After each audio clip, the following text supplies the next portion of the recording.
नमस्कार, स्वागत है आप सभी का हमारे इस खास प्रोग्राम में। मैं हूं आपके साथ सुनील चौहान। यूपी में 2024 के चुनाव को लेकर हर पार्टी काफी एक्टिव नजर आ रही है।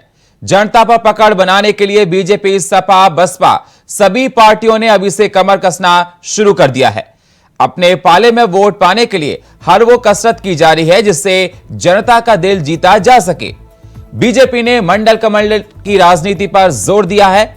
यूपी के सीएम योगी आदित्यनाथ और केंद्रीय गृह मंत्री अमित शाह यूपी के पूर्व सीएम कल्याण सिंह की पुण्यतिथि पर मौके पर अलीगढ़ पहुंचे थे। एक और अयोध्या है, एक तरफ समाज का पिछड़ा तबका। नए मतदाताओं को खुद से जोड़ने के लिए भारतीय जनता पार्टी वोटर चेतना अभियान चलाने जा रही है। इस अभियान को लेकर बीजेपी ने ट्रेनिंग शुरू कर दी है। वहीं अगर बात की जाए समाजवादी पार्टी की, तो अपने पीडीए फॉर्मूले पर काम करना और तेज कर दिया है। ओबीसी सम्मेलन के बाद अब अल्पसंख्यकों को साधने की तैयारी की गई है। बसपा वही पुराने दलित और अल्पसंख्यक वर्ग को साधने की तैयारी में जुट गई है। इसी पर करेंगे चर्चा, कौन पड़ेगा किस पर भारी। लेकिन सबसे पहले यह रिपोर्ट।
चलाने जारी है। इस अभियान को लेकर बीजेपी ने ट्रेनिंग शुरू कर दी है। इस ट्रेनिंग में ये बताया जाएगा कि नए मतदाताओं को किस तरह से कमल ब्रांडिंग के साथ जोड़ना है। इसकी ट्रेनिंग दी जारी है। यानी बीजेपी के दो हाथों में 3 लड्डू हैं। पहला लड्डू श्री राम का, दूसरा लड्डू मंडल कमंडल का, तीसरा लड्डू है नए मतदाता।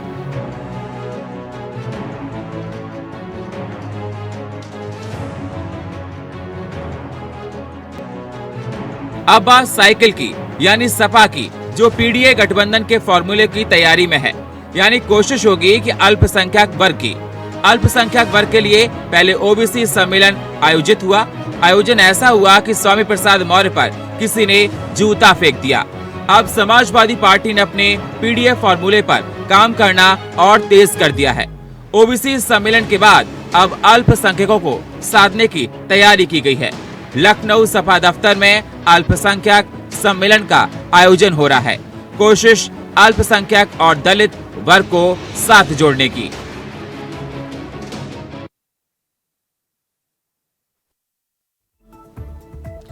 तो लगातार ये देखा जा रहा है 24 के महाभारत को लेकर अभी से सभी पार्टियों ने अपनी अपनी कसरत शुरू कर दी है इसे जीतने के लिए। इस पर चर्चा करेंगे। हमारे साथ जुड़ चुके हैं दयाराम भार्गव, प्रवक्ता सुभाषपा के हमारे साथ जुड़ चुके हैं अशोक तिवारी, प्रवक्ता समाजवादी पार्टी के। बहुत बहुत स्वागत आप दोनों मेहमानों का चर्चा में जुड़ने के लिए। सबसे पहले अशोक जी, आपके पास ही आना चाहूंगा। 2024 के चुनाव को लेकर हर पार्टी ने अभी से कमर कसना शुरू कर दिया है। आपने भी कमर कसना शुरू कर दिया है। मैं आपसे जानना चाहता हूं कि जनता के बीच में जाकर आप किस प्रकार से अपना विश्वास जता पाएंगे। अगर देखा जाए तो आपने भी अल्पसंख्यक प्रोग्राम किया था लखनऊ में, जिसको देखा गया, और भी आप कसरत कर रहे हैं। तो जनता का विश्वास आप कैसे पा पाएंगे जो आपका खोया हुआ जनाधार है? हमारा जनाधार कहीं से खोया हुआ नहीं है, पहली चीज। और दूसरी चीज जो इस पर बता दें आपको कि इस समय जिस तरह से जनता परेशान है और जनता धोखा करती है, मतलब बहकावे में आकर के भाजपा का झूठ जो था झूठ की शिकार हो चुकी है जनता उस तरीके से विशेष रूप से जो है वो दर्द पे मतलब। दयाराम भार्गव जी, मेरी आवाज सर आपको मिल रही है? दयाराम जी, मेरी आवाज सर आपको मिल रही है? जी मिल रही है, जी बताएं। दयाराम जी, 2024 के चुनाव को लेकर हर पार्टी ने अभी से कमर कसना शुरू कर दिया है। आप भी एनडीए के पार्ट हैं, आपने भी तैयारी कर दी है और बीजेपी का अगर देखा जाए मंडल कमंडल की राजनीति पर काम किया जा रहा है। पूर्वांचल में आपकी अच्छी पकड़ है। मैं आपसे यह जानना चाहता हूं सर कि आप जनता में विश्वास पाने के लिए अपनी ऐसी कौन सी नई नई योजनाओं को जनता के बीच में रखेंगे? ऐसा क्या करेंगे कि जनता आप पर विश्वास करे? सुनील भाई, बहुत बहुत धन्यवाद आपका। सुनील, जो भारतीय समाज पार्टी एनडीए के गठबंधन में है, हम जो अगर हम चाहे घोषित उपचुनाव की बात करें या 2024 के जो है हम लोकसभा चुनाव की बात करें, हमारे चुनाव बिल्कुल क्लियर आपको नजर आते हैं। हम गांव, गरीब, किसान, मजदूर, नौजवानों की बात करते हैं। अभी बात जो चल रही थी यहाँ पे चुनाव की, आपने देखा होगा कि देश और प्रदेश में सरकारें बहुत रही। विगत में कांग्रेस सर्वाधिक सबसे ज्यादा इस देश में राज किया, लेकिन वादा करती थी, उस काम को करती नहीं थी। जैसे आप ही लोगों के माध्यम से नीति आयोग की रिपोर्ट एक बताती है, 2014 से 2023 के बीच में 3 करोड़ लोगों को घर मिला। ये जो 3 करोड़ घर मिला है, इसमें किसी एक विशेष वर्ग को नहीं मिला, सभी को मिला। यानी कि ऑस्ट्रेलिया के आबादी के बराबर जो है भारत देश में 3 करोड़ लोगों को जो है आवास मिला। तो उसमें सभी लोगों को आवास मिला। जिन वर्गों को आवास मिला वो वर्ग जो है एनडीए को समर्थन करता है, एनडीए को वोट करेगा, एनडीए की सरकार चाहता है। दूसरी आप देखेंगे 11 करोड़ लोगों को शौचालय मिला। अब इस शौचालय जो मिला है, जो इज्जत घर जिसको कहा जाता है, जो माँ बहन बेटी जो खेतों में आया करती थी, उनके साथ दुर्व्यवहार हुआ करता था, वो जो 11 करोड़ लोगों को शौचालय मिला है, यानी कि एक देश है जर्मनी देश, जिसकी आबादी जो है 11 करोड़ के बराबर है, तो भारत देश ने जो है 11 करोड़ लोगों को जो है इज्जत घर देने, बेरोजगारी सर बहुत है, लोगों को ये मिला है, बेरोजगारी बहुत है दयाराम जी, चाहते हैं उनको मजबूत करना चाहते हैं। बेरोजगारी बहुत है, लगातार विपक्ष बेरोजगारी को लेकर बात करता है। आप अपने महिमा मंडन तो कर रहे हैं सर, ये नहीं बता रहे कि आपके ड्रॉबैक्स क्या हैं। देखिए, हमने आपको कहा महंगाई के ऊपर सभी सरकारें काम करती हैं। क्या जनता नाराज है महंगाई को लेकर आप पर सर? जनता नाराज है, जनता महंगाई को लेकर नाराज है। मैं आपके पास आऊंगा। हमारे साथ अशोक तिवारी जुड़ चुके हैं। अशोक जी, सपा हमारे साथ सुभाषपा के प्रवक्ता दयाराम भार्गव जी जुड़े थे। उनका लगातार यही कहना है कि भैया हमने जनता के लिए बहुत अच्छा काम किया और जनता हमारे काम से बहुत खुश है। अब आपके आगे चुनौती बहुत है अशोक जी। देखिए, सच्चाई ये है जो जनता भी समझ रही है और सारा मीडिया जगत भी जान रहा है। सच्चाई सभी के सामने है। इस समय जनता जितनी परेशान है, इतनी आज तक कभी थी नहीं, क्योंकि उसको जो है हर चुनाव में धोखा मिला है। चाहे 14 का चुनाव रहा हो, चाहे लेकिन 14 का चुनाव में वो समझ नहीं पाई। 14 के चुनाव में लोग भावों भादों में आ गई, उनकी फिर सत्ता सौंप दी भाजपा को। अब जिस तरह से महंगाई, बेरोजगारी, भ्रष्टाचार और कानून व्यवस्था की जो स्थिति है वो इतनी लचर हो गई है कि आए दिन आप देख लीजिए कि जो हालत है कि पशुओं से, जो सच्चा पशु है, उनसे लोग मर जा रहे हैं, लोगों को घायल हो जा रहे हैं। महंगाई का इतना चरम सीमा है जिसको लोग अब अफोर्ड नहीं कर पा रहे हैं। बेरोजगारी हर घर में हो गई है। तो हालात इतने खराब हैं कि जनता तो बस खाली समय का इंतजार कर रही है, कब वो समय आए 2024 का और सत्ता को पलट दे। हमारा काम इस समय ये है समाजवादी पार्टी का, क्योंकि हम जनता के बीच में हमारी जनता हमारे पे विश्वास कर रही, भरोसा कर रही है। हमारे राष्ट्रीय अध्यक्ष माननीय अखिलेश यादव जी की निष्पक्ष और विकासवादी छवि, ईमानदार छवि, जिस पर कोई बेदाग धब्बा नहीं है, बिल्कुल बेदाग छवि है, ऐसी छवि पर भरोसा कर रही है। हमारे पिछले किए हुए कार्यों को याद कर रही है। किस तरह से हमने स्वास्थ्य व्यवस्था में जो है सुधार किया था, किस तरह से 100 नंबर दिया था, किस तरह से हमने पुलिस मुख्यालय बनाया। तो जो विकास किए थे समाजवादी पार्टी ने, आज उनको याद कर रही है उत्तर प्रदेश की जनता। देश की जनता भी इस समय जो है बिल्कुल व्याकुल है, कब सत्ता पलट दे। उसकी उल्टी गिनती शुरू हो चुकी है, भाजपा की उल्टी हवा चल रही है। पूरा देश देख रहा है, पूरा मीडिया देख रहा है। लाल किले पे जो भाषण दिया था हमारे माननीय मोदी जी ने, जिस तरह से वो व्याकुल दिखाई पड़े थे, उससे मीडिया पे फर्क पड़ गया है। मीडिया भी अब समझ रहा है कि इनकी गद्दी बिल्कुल जाने के लिए तैयार है। आज मीडिया पर भी असर पड़ा है। मीडिया क्या फर्क पड़ रहा है, मीडिया क्या कर रहा है क्या नहीं कर रहा सर, ये बात तो छोड़ दीजिए आप। सवाल तो मेरा आपसे ये है कि आप भी तो अल्पसंख्यक को साधने के लिए पूरी कोशिश कर रहे हैं। अगर आप उन पर ये बात कर रहे हैं, आपने भी सम्मेलन किया, उसमें जूता फेंका गया, देखा गया। जी हम अपनी बात रखें, हमारे लिए अल्पसंख्यक क्या बहुसंख्यक क्या, हमारे लिए देश की और प्रदेश की सभी जनता जो टॉप सर अल्पसंख्यक सम्मेलन कर रहे हैं, आप कैसी बातें कर रहे हैं कि हमारे लिए सब बराबर है। अल्पसंख्यक सम्मेलन कर रहे हैं, पीडीए के फॉर्मूले पे आप काम कर रहे हैं सर। अरे सर आप हमारी बात समझें। हाँ। भारतीय जनता पार्टी पसमानदा गैर पसमानदा कर रही है, उसको तो आप नहीं नोटिस में ले रहे हैं कि क्या कर रही है भाजपा। हमारा तो काम सबको साथ लेकर चलने का है। जो भी हमारे पिछड़े हुए हैं, चाहे संख्यक है चाहे बहुसंख्यक, दयाराम जी सबको साथ लेने की बात कर रही है, सबको साथ लेने की बात कर रही है समाजवादी पार्टी। अखिलेश यादव की ईमानदार छवि से आप लोग परेशान हैं। देखिए अगर अखिलेश यादव जी 2012 से 2017 के बीच में मुख्यमंत्री थे, सपा के प्रवक्ता सुने भाई यार, सुनील भाई सुन तो लीजिए, अशोक तिवारी जी सुनिए, बोलिए सर, बोलिए सर। आप उसके बाद सुनिए। देखिए समाजवादी पार्टी की कथनी करने में कितना अंतर है, यही तो समझ में आता है। आज उत्तर प्रदेश में घोसी का जो है विधानसभा का उपचुनाव है, इन्होंने एक नारा दिया था पीडीए के नारा दिया, उसमें निर्णायक भूमिका निभाएगी। पीडीए का उत्तर प्रदेश निर्णायक भूमिका निभाने जा रहा है देश के सत्ता को पलटने में। वाद अपना लाते हैं, पीडीए का वोट लेते हैं, सरकार बनाते हैं, लेकिन पीडीए को हिस्सा अधिकार और सम्मान देने की बात जो है समाजवादी पार्टी नहीं करती। ये बार बार आज जो सामाजिक न्याय की रिपोर्ट की बात, जातिवाद जनगणना की बात करते हैं, ये कानून व्यवस्था की बात करते हैं। क्या जानकारी नहीं है सपा शासन में किस तरह गुंडाई हुआ करती थी? 700 दंगे जो सपा सरकार में हुआ, ये कम बात है। आपका सब सैफई में डांस होता था और मुजफ्फरनगर में किस तरह कृतियां होता था, वो सब जग जाहिर है। ये जो है उत्तर प्रदेश की जनता बखूबी सुनील भाई जानती है, सपा के शासन से त्रस्त है जनता। इसमें ये हम नहीं कह रहे कि ये गुंडों की सरकार थी, सरकार जो गुंडों की थी ये जनता कहती थी। इसी से नाराज होकर के जो पिछड़ा दलित माइनॉरिटी वोट दे करके समाजवादी पार्टी को 4 बार सरकार बनाया, तो पिछड़ा दलित माइनॉरिटी की इन्होंने अधिकार दिया।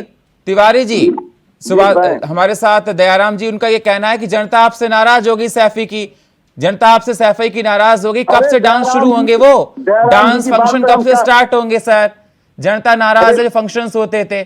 देखिए भाई दयाराम जी की बात पर हम क्या बोले सर? क्यों सर? वो कह रहे हैं कि जनता नाराज हो गई जब से आपकी सरकार के फंक्शन बंद हो गया, सैफई महोत्सव। ये डांस के फंक्शन कब से स्टार्ट करेंगे आप?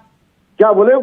पता नहीं कहां से उनको ये सूचनाएं मिल रही कि जनता नाराज हो गई। उनका तो काम ही उनका नहीं सर, वो तो सबको पता है, वो तो सबको पता है कि सैफई महोत्सव के बारे में सभी को पता है सर, इससे आप नहीं जा सकते। अब जनता नाराज हो गई, जो सैफई महोत्सव आप लोग अपनी सरकार में कराते थे। एक सेकंड अशोक जी, एक सेकंड अशोक जी, जो सैफई महोत्सव आप अपनी सरकार में कराते थे, जब से आपकी सरकार गई सैफई महोत्सव बंद हो चुका। जनता नाराज है, जनता नाराज है, वो महोत्सव क्यों नहीं हो रहा? कब से आरंभ होंगे सर? आपको हम देखिए, आपने क्वेश्चन अपना कर लिया, अब मैं आपको उत्तर दे रहा हूं। इस समय जनता सैफई महोत्सव के लिए सर मैंने कोई सवाल नहीं बदला, मैंने कोई सवाल नहीं बदला सर। सवाल आपने बदला अशोक जी, सवाल आपने बदला अशोक जी। सवाल मेरा 1 सेकंड सर है, 1 सेकंड ये है, जब आपकी सरकार थी। 1 second sir, please sir, 1 second सवाल सुनिए, सवाल से आप मत भागिए। सवाल मेरा आपसे सर यह है कि जब आपकी सरकार थी, हर साल सर्दियों में सैफई महोत्सव होता था। बॉलीवुड के बड़े बड़े स्टार वहां पर आते थे और प्रोग्राम करते थे, सभी को पता बहुत अच्छे से। अब जनता यही पूछ रही है कि वो फंक्शंस कब से स्टार्ट होंगे, क्योंकि जब से आपकी सरकार गई तब से वो फंक्शन बंद हो गए। जवाब दीजिए। मुझे समय देंगे बोलने का? बीच में बिल्कुल समय है सर, स्वागत है, आप बोलिए सर। बीच में अगर बोलेंगे तो मैं फिर कोई डिबेट नहीं कर पाऊंगा, आप बीच में मत बोलिएगा, मैं बोल रहा हूँ। सच्चाई यह है कि आज जनता त्राह कर रही है रोजी रोटी के लिए, रोजगार के लिए। घर में उसके चूल्हे नहीं जल पा रहे हैं, गैस इतना महंगा हो गया है, अनाज इतना महंगा हो गया, सब्जियां इतनी महंगी हो गई हैं। मेरे सवाल का जवाब नहीं दिया, बात को घुमा दिया आपने। मैं ये जवाब तो दे रहा हूँ भाई। सैफई पे बात कीजिए ना सर, सैफई पे बात कीजिए, अभी दयाराम जी ने कहा था। अब मैं सवाल कर रहा हूं सैफई पे, आप महंगाई और सैफई में जनता महोत्सव मनाएगी, इसमें जनता भूखी पड़ रही है, जनता कहती है उसको। दयाराम जी सच्चाई है, वो महोत्सव के लिए तैयार है। इसमें देखिए फालतू बातें कर रहे हैं ये तिवारी जी को क्या हो गया है, हमारे तिवारी भाई को अब ये समझ में नहीं आ रहा है। तो सैफई का जो डांस ठुमके लगा करते थे, वो ठुमके से जो जनता नाराज है उससे ये बच रहे हैं। दूसरी बात, अब दूसरी बात, दूसरा सवाल, तिवारी जी दूसरा सवाल भाई, तिवारी जी दूसरा सवाल सुनिए, तिवारी जी दूसरा सवाल सुनिए। भागिए आप सैफई के डांस से आप भाग जाइए, आप भागिए। दूसरा ये बताइए, जब उत्तर प्रदेश में 2012 से 17 के बीच में अखिलेश यादव जी मुख्यमंत्री थे, उत्तर प्रदेश के माननीय इलाहाबाद हाई कोर्ट ने कहा था कि जो 27 बड़ा आरक्षण है पिछड़ों का, उसमें 12 जातियां लाभ ले रही हैं, इसमें सामाजिक न्याय दायरे में ला के सबको समान अधिकार देने का काम करिए। वो आपने क्यों नहीं किया भैया? इस सवाल से भी आप भाग रहे हैं, बताइए। इस सवाल से आप भाग रहे हैं। आज आप सामाजिक न्याय समिति की बात करते हैं, आज आप क्या नाम है जो है आप जनगणना जातिवार जनगणना की बात करते थे। जब आपकी सरकार थी तो आपने जातिवार जनगणना क्यों नहीं कराया? आपकी सहयोग से कांग्रेस की सरकार थी देश में, तब आपको जातिवार जनगणना याद नहीं आया, तब आपको पीडीए याद नहीं आया था। सुनील भाई देखिए, पिछड़ों का इन्होंने सर आप जवाब दीजिए, बेरोजगारी कम होगी, कब कम होगी दयाराम जी? अगर आप अपनी बड़ी बड़ी बातें करते हैं सर, तो बेरोजगारी पर आपको घेरा जाएगा दयाराम जी, बेरोजगारी पर घेरा जाएगा दयाराम जी। आप कौन सी साफ छवि है सर? एक सेकंड जवाब दीजिए सर। आप दूसरों पे सवाल उठा रहे हैं, लेकिन जनता बेरोजगारी महंगाई से परेशान है सर। मैं स्वयं स्वीकार कर रहा हूं, महंगाई है, मैं इसको स्वीकार कर रहा हूं। कोरोना काल हमारे देश में नहीं पूरे विश्व में आया, पूरे विश्व में कोरोना काल से पूरा विश्व त्राहिमाम हुआ, भारत देश नहीं हुआ। आप कोरोना काल के बाद और अगर विदेशों की सर मैं आपको कई बार बोल चुका हूं, प्लीज सर आप और एक सेकंड सर, और कंट्री से कंपेयर मत कीजिए सर। वहां की इकोनॉमी क्या है सर? वो डेवलप्ड कंट्रीज हैं सर, आप उनसे क्यों कंपेयर कर रहे हैं? हम यूरोपियन कंट्री से कंपेयर कर सकते हैं अपने आप को सर, हम लोग यूएसए से कंपेयर कर सकते हैं अपने आप को सर। डेवलप्ड कंट्रीज है सर, हम लोग डेवलपिंग कंट्री है सर।